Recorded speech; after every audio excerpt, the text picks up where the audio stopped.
Hi, this is Jagriti and I hope you all must be doing really good and well in your lives और सबकी preparation अच्छी खासी चल रही होगी. Well, it's been 1 month इस बार क्लर्क मेंस के एग्ज़ाम को और आई थिंक कि अब रिज़ल्ट्स भी अराउंड द कॉर्नर है. लाइक 10-12 दिनों में रिजल्ट्स भी आ जाएंगे मेंस के and hoping for the best. But अब इस वीडियो में उसके बारे में एसबीआई क्लर्क मेंस के बारे में ज़्यादा बात नहीं करने वाली हूँ. इस वीडियो में मैं LIC AAO के बारे में बात करूँगी. और आई नो अभी तक उसका नोटिफिकेशन नहीं आया है और ऐसे कोई श्योरिटी भी नहीं कि उसका नोटिफिकेशन आएगा. बट मतलब लेकिन ऐसी बातचीत चल रही है कि आ सकता है जुलाई में, एक्सपेक्टेड है, बट अभी तक आया नहीं है. बट और मेरे दिमाग में ये मतलब था कि इस बार अगर क्योंकि मैंने आज तक कोई इंश्योरेंस एग्ज़ाम नहीं दिया, प्रेयर नहीं हुई हूँ मैं, तो अगर LIC AAO आता है तो I will fill it's form और मैं एग्ज़ाम में फिर होंगी. मेरी अब तक की प्लानिंग ये है. तो अभी इतने दिनों में ऐसा कुछ खास तो पढ़ा नहीं, बस प्रैक्टिस करिए. और LIC AAO का थोड़ा वो होता है ना, इसका पासिंग क्राइटेरिया थोड़ा अलग होता है. लाइक इंग्लिश, क्वांट्स और रीजनिंग होती तो है, but English is just qualifying marks और मोस्टली जो सिलेक्शन होता है वो क्वांट्स और रीजनिंग के बेसिस पे होता है, जो कंबाइंड 70 मार्क्स बनाते हैं और उसके बेसिस पे कट ऑफ डिसाइड होती है. तो वेल इन दिनों में मैंने 3-4 मॉक्स दिए हैं LIC AAO की, जिसमें एक शायद मैंने गाइडली का दिया है और बाकी जो भी दिए वो 2-3 वो टेक्स्ट बुक के हैं. तो मैं बस इस वीडियो में आई विल शो कि मतलब मेरी परफॉर्मेंस कैसी रही है. मैं मतलब जो मेरे मॉक्स हैं, मैं आई विल शो यू कि मतलब मैंने मॉक्स में कैसा परफॉर्म किया, मेरी परसेंटाइल या जो भी अच्छी बुरी जो भी रही, आई विल शो यू. और मेरे पास ऐसा कोई वो लैपटॉप नहीं है, मैं अपने मोबाइल फ़ोन से ही जो भी पढ़ाई करती हूँ वो करती हूँ. तो टेस्ट वगैरह भी होता है तो मोबाइल फ़ोन से ही देना होता है. तो so let's jump to my mobile screen. So this was my first mock of LIC AAO जो मैंने गाइडली से दिया था. ये एक मेमोरी बेस्ड मॉक था. तो इसमें मैंने कट ऑफ तो क्लियर कर लिया था, बट आई थिंक इसमें कट ऑफ इंग्लिश, क्वांट्स और रीजनिंग तीनों को मिलाकर बनाई थी, जिसकी वजह से I was able to clear the cut off, to be honest. क्योंकि क्वांटिटेटिव एप्टीट्यूड और रीजनिंग मिलाकर मेरे मतलब इतने मार्क्स नहीं बन रहे थे. तो आई थिंक कि इन्होंने इंग्लिश लैंग्वेज के भी मार्क्स को ऐड किया है, तब जाकर मैंने 60 स्कोर किया. वेल क्योंकि इसमें नेगेटिव मार्किंग नहीं होती है तो नेगेटिव में तो मार्क्स नहीं गए, बट मेरे आई थिंक 7 रॉन्ग हो गए. मैंने इन टोटल 67 क्वेश्चंस अटेम्प्ट किए थे इसमें. So I got 60.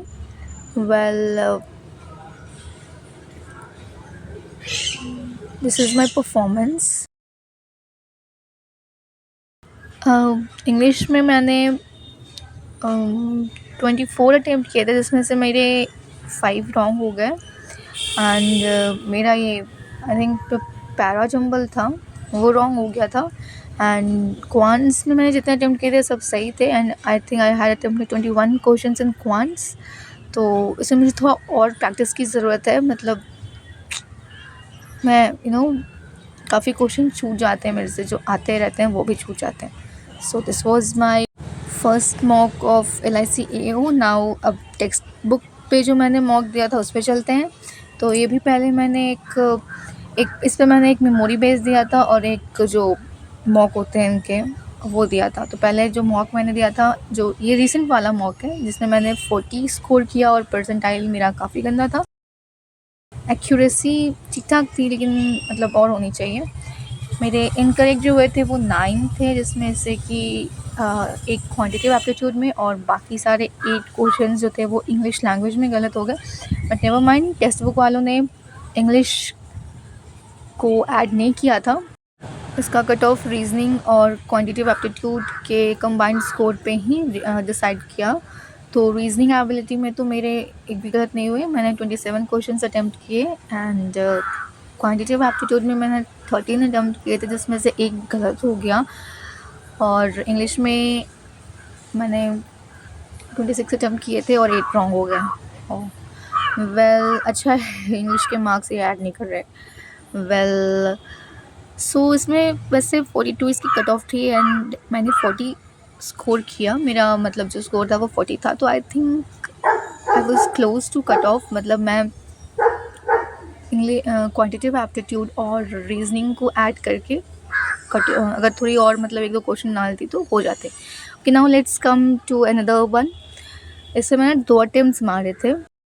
अटेम्प्ट 1 तो बहुत ही गंदा था, क्योंकि उसमें मैंने मतलब आधे पे ही छोड़ दिया था, वो पूरा मॉक पूरा नहीं किया था। और अटेम्प्ट 2 ठीक-ठाक था, लेकिन और करने की ज़रूरत थी। इसमें काफ़ी गलत हो गए थे। इंग्लिश में मेरे काफ़ी गलत हो जाते हैं, क्योंकि मैं तुक्के मार देती हूँ। बट ठीक है, इसमें इंग्लिश के मार्क्स नहीं जुड़ते और ना ही नेगेटिव मार्किंग होती है। तो बस इतना ध्यान देना है कि क्वांट से ज़्यादा नंबर्स ले पाऊँ, वो चीज़ सही करनी है। बाकी रीज़निंग ठीक-ठाक चल रही है। सो लेट्स सी आगे कैसी परफॉर्मेंस रहती है। I will keep you updating, अगर मैं अच्छा परफॉर्म करती हूँ तो। So this was my performance till now. I know अभी काफ़ी प्रैक्टिस की ज़रूरत है, बट लेट्स सी क्या होता है। So if you also have given any मॉक्स, and do let me no in the comments कि आप कैसा परफॉर्म कर रहे हो क्वांट्स में, रीजनिंग में, आपके कैसे मार्क्स आ रहे हैं। Do let me know. Thank you for watching. Bye.